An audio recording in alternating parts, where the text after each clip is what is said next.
It is exactly 8 p.m. on our studio clock, and these news are on Spectrum Television.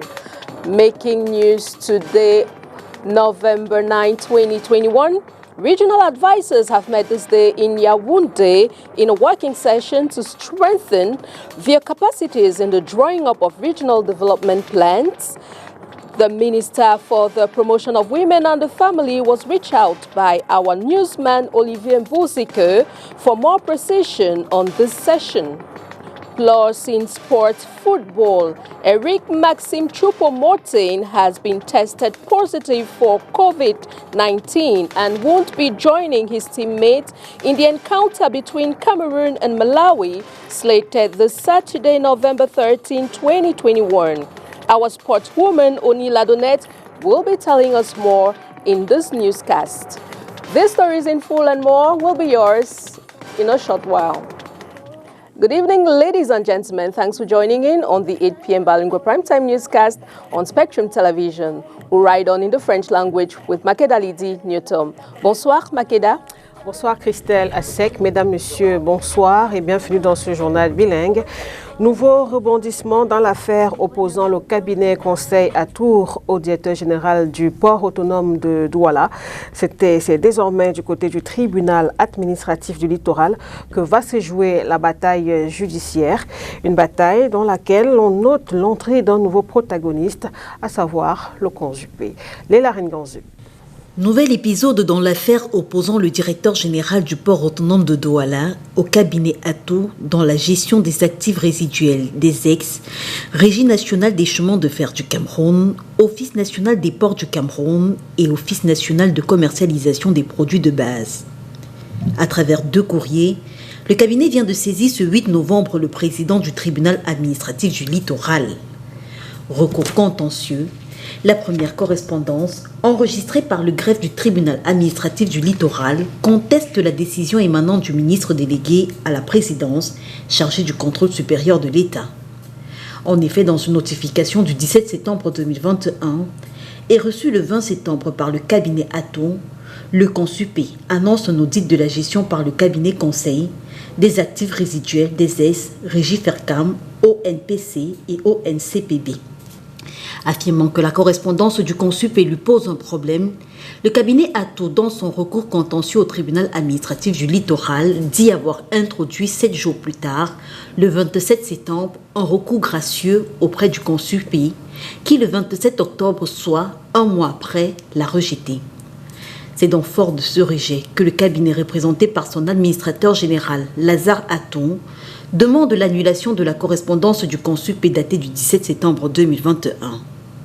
Précisant qu'il a déjà déposé un recours contentieux, le second courrier du cabinet conseil Ato au président du tribunal administratif du littoral est une requête aux fins de sursis à l'exécution de la correspondance du consupé du 17 septembre.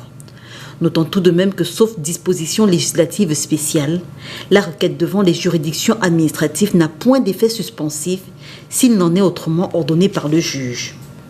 Précision, la bataille judiciaire qui se dessine désormais entre le cabinet Ato et le consupé arrive à la suite de l'affaire opposant le même cabinet au directeur général du port autonome de Douala.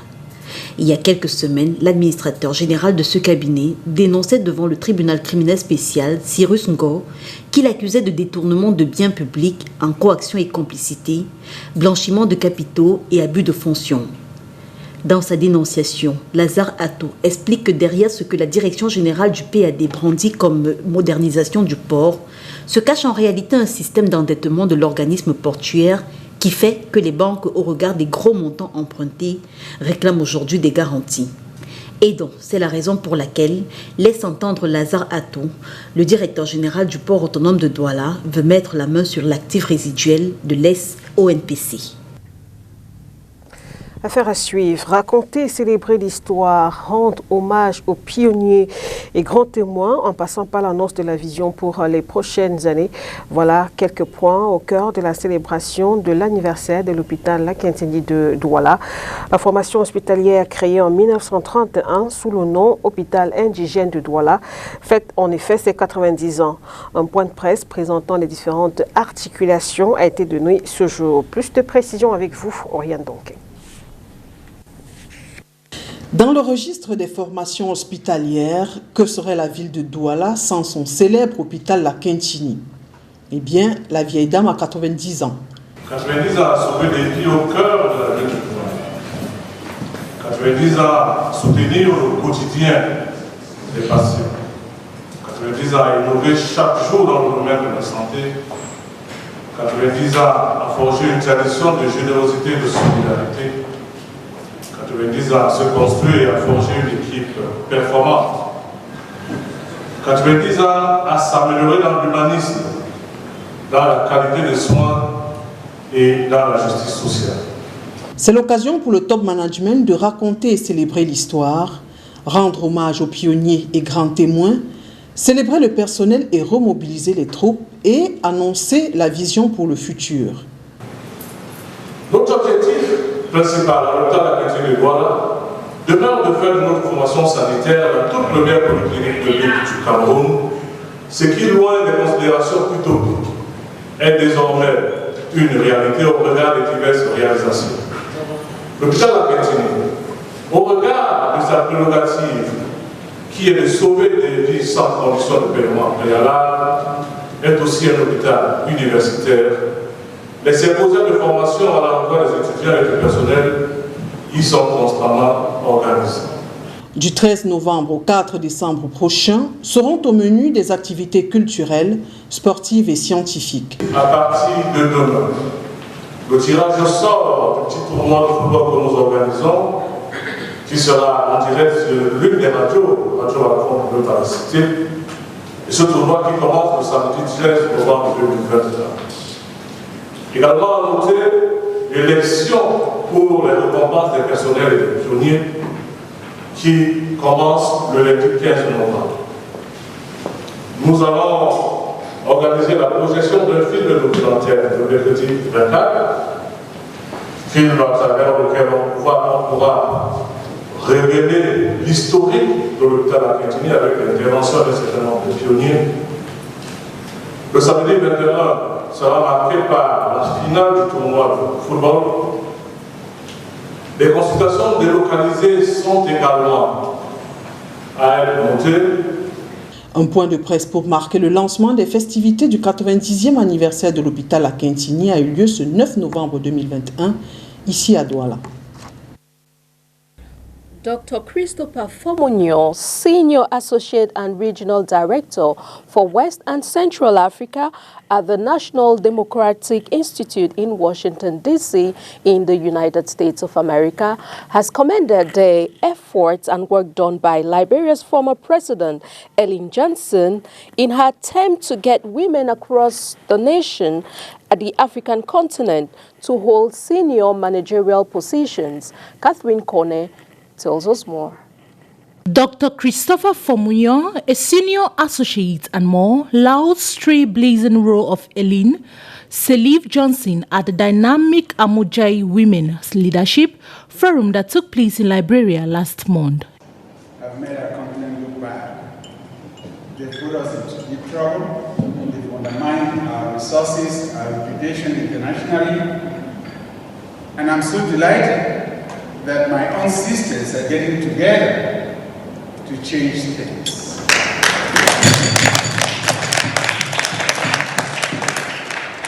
To make the continent a better place, to make Africa regain its place at the table of the world, to make sure that we can get counted with the leadership that we have. We have the resources, there's no question about it.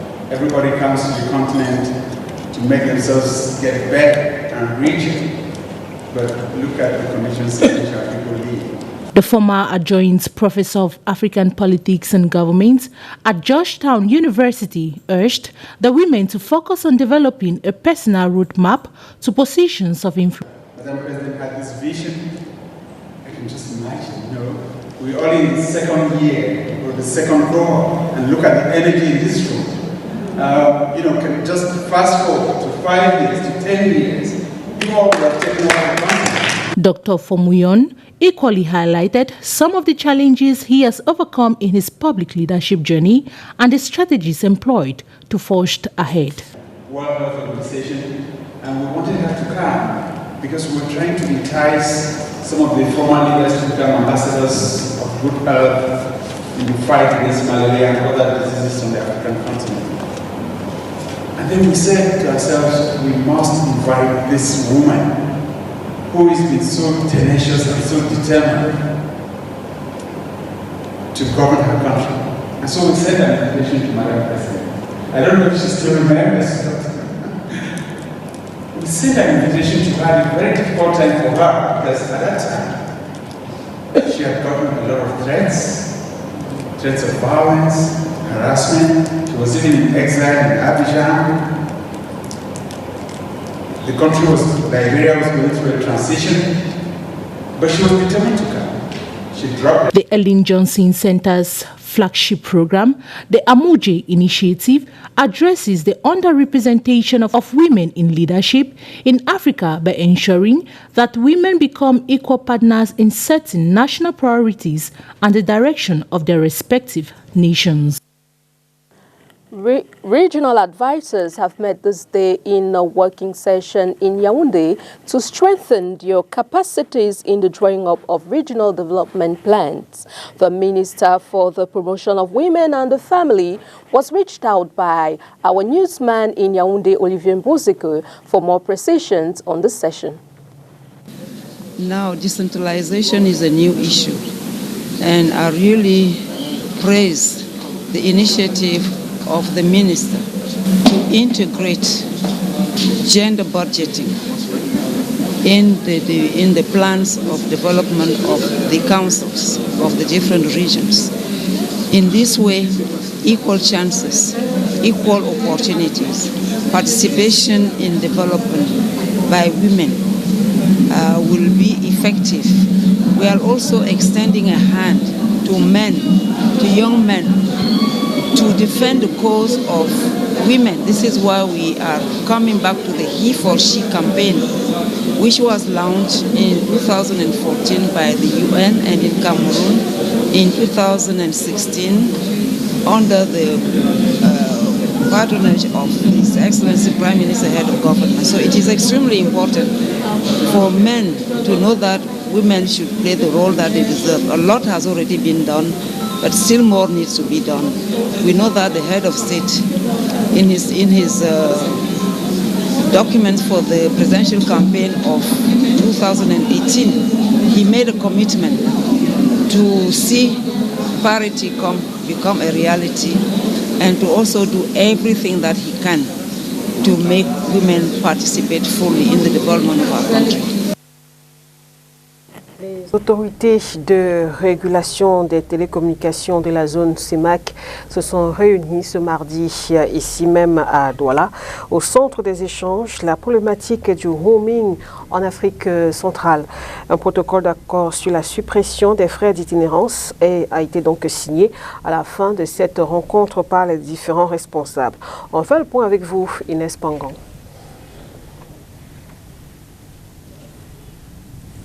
Une minute d'appel téléphonique de Yaoundé pour le Gabon voisin coûte plus cher qu'une communication vers la France. Un fait difficile à comprendre pour plusieurs consommateurs des technologies de l'information et de la communication. Une incompréhension justifiée dans un contexte de promotion et de facilitation de la libre circulation des personnes, des biens et surtout des informations dans la sous-région de la communauté économique et monétaire des États de l'Afrique centrale, en abrégé CEMAC. Les opérateurs de télécommunications des régions où les tarifs de roaming sont encadrés ont tendance à pratiquer des surtaxes de roaming encore plus élevées vers d'autres régions. Chaque région se doit donc de veiller à la protection des droits de ses consommateurs du service d'itinérance mobile international. Ce 9 novembre 2021, la problématique est au centre des échanges des autorités de régulation des télécommunications de la sous-région CEMAC. Un protocole d'accord sur la mise en œuvre du règlement communautaire relatif à l'itinérance et la suppression des frais d'itinérance est signé à Douala. Les régulateurs de chacun des pays de la CEMAC vont travailler avec les opérateurs de téléphonie mobile de telle sorte que le voyageur camerounais, congolais, gabonais, tchadiens, équato-guinéens qui circulent au sein de la CEMAC restent constamment connectés parce que les opérateurs entre eux auront fait des interconnexions et les tarifs seront harmonisés. L'application de ces tests vont aider à l'annulation des barrières, voire à la facilitation de la fluidité des échanges. On dit que Paris ne s'est pas fait construire en un jour. Il ne peut en être autrement pour l'Afrique centrale. Moi, j'écoute un peu les réseaux sociaux. On me dit souvent à quoi sert la CEMAC. La CEMAC sert à unir les individus et les États. Aujourd'hui, nous avons un cas concret où, au lieu d'avoir plusieurs frais de roaming, on va avoir une seule taxation. Je crois que c'est important.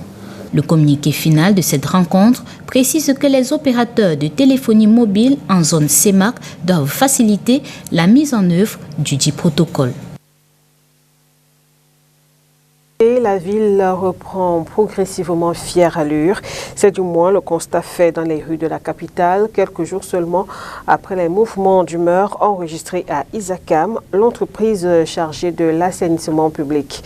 Où en est-on justement avec le paiement effectif de l'intégralité des salaires querellés? Notre reporter Olivier Bouziqueux a joint l'un des responsables d'Isakam que vous allez écouter dans le reportage qui va suivre. Une semaine après la reprise du service par les agents d'Isakam, la capitale politique se métamorphose progressivement, du moins selon certains citoyens. Je suis en train de voir que Yaoundé devient un peu propre. À mon avis, devant moi-même, j'ai fait la propreté et après, ils reviennent faire la même propreté que moi, comme ce matin, je les ai vus. Moi, je vois qu'il n'y a pas assez de changements. Il y a toujours des saletés en route. Nous allons demander un peu l'effort de côté d'Isakam pour que l'effort soit fourni sincèrement pour que la ville soit propre. Dans plusieurs coins de la ville, les agents de la société sont à pied d'œuvre. Ils sont appuyés par des équipes de nettoyage privées recrutées par la mairie de la ville, comme ici à la rue Fouet. Le ramassage de cette montagne d'ordures leur a pris toute la journée. Le travail se poursuivra demain dans les autres secteurs de la ville. On sait qu'avec beaucoup de tas d'ordures qu'il y a dans la ville, ça ne peut pas aller comme on pense. Puisque au jour le jour, les gens ne font qu'entasser les ordures, donc ça ne peut pas finir un seul jour rapidement, quoi. Aussi, malgré la reprise timide du travail le 30 octobre dernier, le nettoyage de la ville a de nouveau été momentanément interrompu la semaine dernière à cause d'une seconde grogne des agents d'Isakam réclamant le paiement effectif de l'intégralité des salaires querellés. Pour l'administration de la société, la procédure est en cours. Non, c'est déjà réglé. On a déjà payé les 2 mois qui restaient. Maintenant, ce qui reste, c'est le mois en cours qui est en préparation. La procédure suit son cours. Donc, pour le moment, avec les banques et autres, on a pu déjà au moins régler les 2 salaires en temps. Les gens sont dans le compte. Mais l'activité a repris normalement. Ils sont sur le terrain, il n'y a pas de difficultés particulières. Et je vous dis, c'est une activité complexe. À chaque fois qu'on arrête le travail, pour remettre à niveau la vie, on a besoin d'une semaine. Un jour d'arrêt de travail, il nous faut une semaine pour remettre la vie. L'idée est d'avoir une ville propre, surtout à l'approche des fêtes de fin d'année et de la CAN 2021. Des événements qui vont drainer des milliers d'étrangers dans le pays. In the southwest region of Cameroon, some travelers plying the Douala-Kumba highway on the night of November 8, 2021 were ambushed and physically abused by separatist fighters for violating the Monday ghost town imposed by them. Josephine Binzi completes that story for us.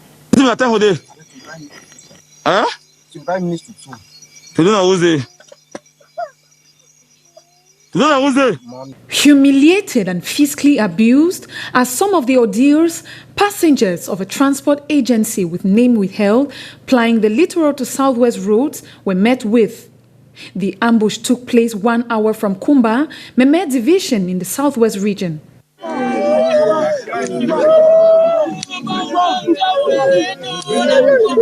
Back, last. Yes. Hey, come on, sir. So that man kill him.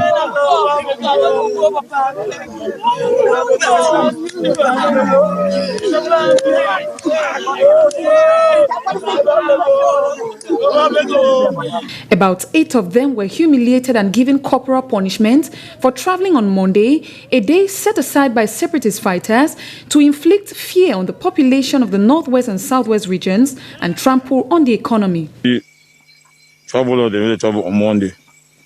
The violate will go stand. Anyhow, they will pay what they don't do. This has been a weapon of fear used by secessionist fighters on the population of the northwest and southwest to fit their agenda. Civilians on the roads remain vigilant as spontaneous ambush and insecurity in the restive regions is yet to be under control. We remain in the southwest region of Cameroon, where the case between the 7 months pregnant woman who was harassed and accused by Chief Iwome Eko, popularly known as Moja Moja, has been dismissed by the presiding judge of the Fako High Court today, November 9, 2021. The detained Antoinette Kongso is said to have given birth to a baby girl last Saturday at the Boya Regional Hospital. She is accused of having links with separatist fighter General No Pity, and her lawyers insist that the only link between them is their son. All legal pleading for her release has yielded no fruit, and she remains behind bars even after putting to bed. Let's hear more on this story in the following interview. We did not really have a final verdict per se. The case was struck off the court list. The case was not heard on its merits. The judge based her ruling on technicalities that we did not address to her specifically. That the matter was not addressed to her, and that we brought in a wrong party, that is the people of Cameroon. But these are mere technicalities that you cannot sacrifice justice on the altar of technicality. This is a recent trend as far as criminal justice in the world is concerned. So we were very embarrassed, but due to the fact that the liberty of this lady is very important, my lawyers are still brainstorming. All of us were looking into it. Some of us, we are proposing that we should take this matter to the Court of Appeal. Let the Court of Appeal test the veracity of the things she said.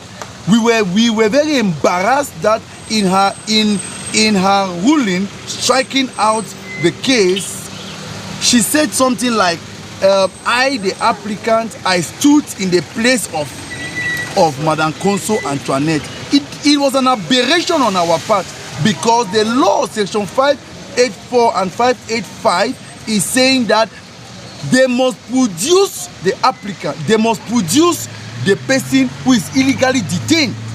And we were shocked today that she was not still brought, and she's talking of jurisdiction. We are saying that the matter has just been struck off the court list, but we are going to refile because we want this matter to be heard on its merit. Some of my colleagues are saying that we should even go on appeal, because many things on that ruling are things that we cannot accept. L'actualité à l'international, la France a restitué ce mardi au Bénin 26 œuvres des trésors royaux d'Abomey pillés au XIXe siècle par les troupes coloniales. En République démocratique du Congo, l'armée affirme avoir récupéré toutes ces positions qui ont été attaquées selon elle par d'anciens rebelles. Plus de détails dans le résumé de l'actualité africaine avec VOA. Au Niger, 26 enfants sont morts dans un incendie qui a fait rage dans une école dont la construction est en paille et en bois. Ce tragique événement vient endeuiller une fois de plus le Niger, où 20 enfants étaient morts calcinés dans un incendie similaire à la mi-avril. Le gouvernement a désormais interdit formellement les classes préscolaires en paillotte sur toute l'étendue du territoire. En République démocratique du Congo, l'armée a indiqué avoir récupéré toutes ses positions qui, selon elle, ont été attaquées par d'anciens rebelles du M23. Selon l'ONU, au moins 11 000 personnes se sont réfugiées en Ouganda, fuyant les violences. La direction du M23 dément être à l'origine de ces attaques. Au Soudan, la justice a ordonné le rétablissement immédiat du réseau Internet coupé depuis le coup d'État du général Abdel Fattah al-Burhan le 25 octobre. L'opposition avait toutefois su contourner ces blocages en utilisant des SMS pour appeler à la désobéissance civile. La France a restitué solennellement mardi au Bénin 26 œuvres des trésors royaux d'Abomey, pillées au 19e siècle par les troupes coloniales. Les ministres de la Culture des deux pays, Roselyne Bachelot et Jean-Michel Abimbola, ont signé à l'Élysée l'acte de transfert de propriété de ces biens qui vont regagner le Bénin mercredi après 130 ans d'absence. And now sports football. Eric Maxime Choupo-Moting has tested positive for COVID-19 and so won't be joining his teammates in their upcoming match against Malawi slated for Saturday, November 13, 2021. However, more than 22 players are already in camp training for the encounter. Onila Dunet recounts that tale for us.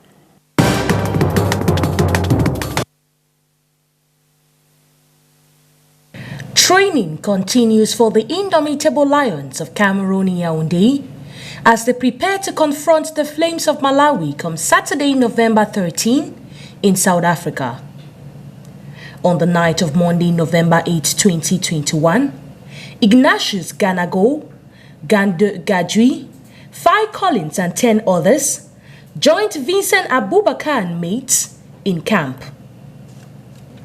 Today, November 9, the entire team present trained at the Amadou Ahidjo Stadium after testing for COVID-19 in the early hours of the day. The 4 selected goalkeepers had an intense training session with assistant coach Jacques Songo. Goalkeeper Andre Onana has integrated the squad after 1 year of absence. His last appearance dates November 2020 in Maputo. The return of the 17-capped shortstopper is a major booster to the team. The Lions forward Eric Maxime Choupo-Moting will forfeit the Lions' 5th World Cup qualifiers after testing positive to COVID-19. The Bayern Munich player has been quarantined and may only join teammates in their match against Ivory Coast. Ivan Neyu, Harold Mukudi, and Kunde Malong, ruled out due to injury, will not be replaced as reported by the team. The remaining players are expected to integrate the squad tonight. Cameroon will face Malawi on Saturday, November 13 in South Africa, and Ivory Coast on Tuesday, November 16 at the Japoma Stadium.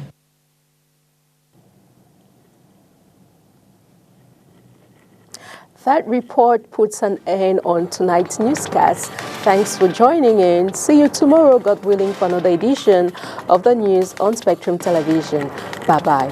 Bonne soirée à vous, Makedali Newton. Merci, Christelle Asek, mesdames, messieurs. Merci de votre attention. Bonne soirée également à vous. Au revoir.